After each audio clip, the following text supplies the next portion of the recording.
Welcome to TV3, and today I have with us a very special guest, Dave Manfred. And Dave is a missionary that's been serving for the last 22 years in Cambodia. And Dave, I guess the Community Alliance Church, you've kind of partnered with them over the years. That's exactly right. We actually, the pastor, Joel Arndt, and his wife Becca have been coming to Cambodia for about 4 years or so. Okay. And they are kind of serve as a pastoral care team for our Alliance missionary team. We have about 30 missionaries in Cambodia we're working with. Okay. You know, one question that I always like to ask is, how did you become a missionary? I mean, you know, was it a calling? And was it? Yeah, it was. And when I was... I became a Christian when I was about 19 years old, and as I was hearing, you know, friends that had missionary experience, they came back and they really challenged me with Jesus' call to go to the nations, particularly places where they hadn't had opportunity to hear about Christ. And so, as I was reflecting on that and praying about that, after college, I went to Japan for 2 years, and there was a real sense that I would really like to invest my life going cross-culturally to people in places that have never had the chance to hear about Christ. You know, to me it always, you know, whenever you say missionary, you think of, you know, there's an element of danger involved in that type of thing. And what kind of reception did you get? I mean, after 22 years, people must know you fairly well, but I mean, what kind of reception did you get from the get-go? It was interesting. Our first term, actually, there was a lot of excitement. Cambodia is coming out of a period of civil war. Right. And so there was quite a few times where there was a little bit of danger and excitement. But also the Cambodian people are really open to the message that we're sharing. It's something they haven't really heard before. And after, you know, many years of war, people were really saying there must be something a bit more to life than just what we see going around us. So it's really been an open time. Okay. And the other thing is that we really focus on learning the language well. So our first couple of years is learning the language. And so from that, it kind of gives you instant credibility as you talk with Cambodians, because they wonder, why do you speak our language so well? Right. And so we just tell them the reason we're there.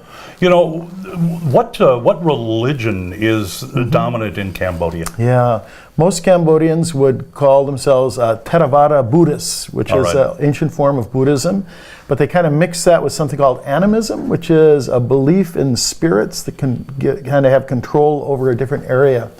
And so, so the message of the Bible is a new message for them, and many are actually very interested. I'm sure they are. I'm sure they are. You know, let's talk about the typical day in the life of a missionary. I'm sure you know there's the I don't want to call it preaching, but I'm going to. Sure. But you know, I guess, you know, what's a typical day like for you? Yeah, that's a great question.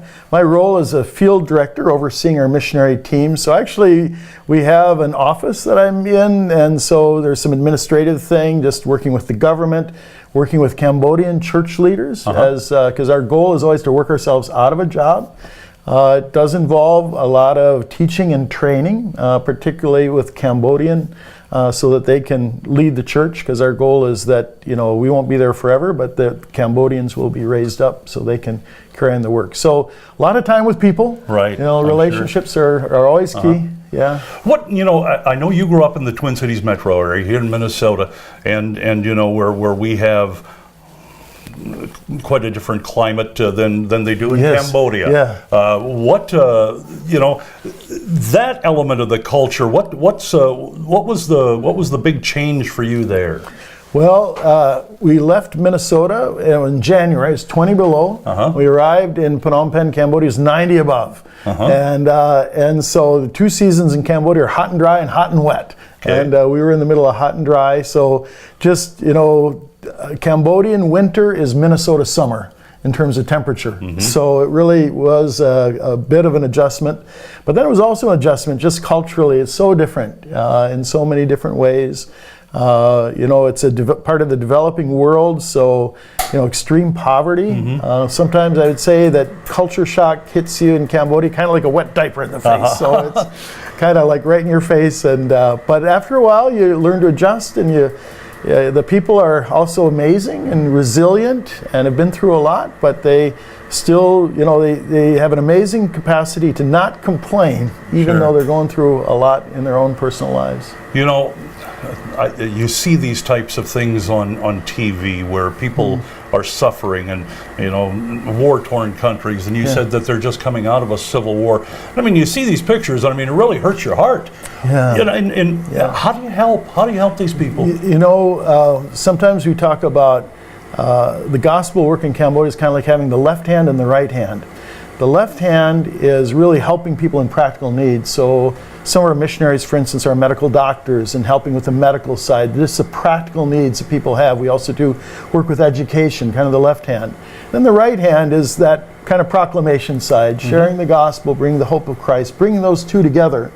And so I think, you know, the goal is not just to give people a handout, but really to develop in a way that they can, you know, help themselves, whether it be through training doctors there, giving kids education, some of those practical things where they can really be developed and move forward, but then also be able to move forward in faith.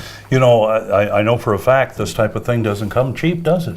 We are supported by faithful folks that give and support us. We were, just one quick story, there's a city called Poi Pet in Cambodia, main border town with Thailand, and it's 90,000 people, had no hospital, no ambulance, no churches. Oh my. And so we were able to build the first hospital in that city, started actually an EMS system that covers that entire province, and now 13 years later there are actually 8 churches in and around that area. So there's this combination of meeting the practical needs, but that was all supported by just faithful folks given, you know, to support and praying and all the rest. Dave, you know, I'm sure that you have many stories for us that people can come here, but is there a favorite? One of my favorites is when we were in Cambodia, we were visiting a new church that had just gotten started, and meeting with a couple of the leaders of the church. And after the service, they said, we have to apologize. We have to leave, so we can't stay and talk with you long. I said, that's fine. Where are you going? And one guy said, well, there's a group of Christians that just got started about 10 miles north. And then the other guy said, now there's another group of Christians about 10 miles south. And we go every Sunday afternoon, we go visit them and encourage them. And I said, wow, that's quite impressive. And what was really impressive was that these guys didn't have even a motorcycle. All they had were bikes that they would ride. And they go, these 20 miles round trip. And they didn't even have real roads there. They had kind of like this loose sand soil.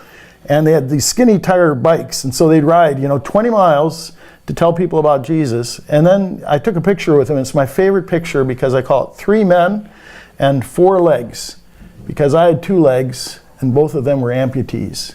Wow.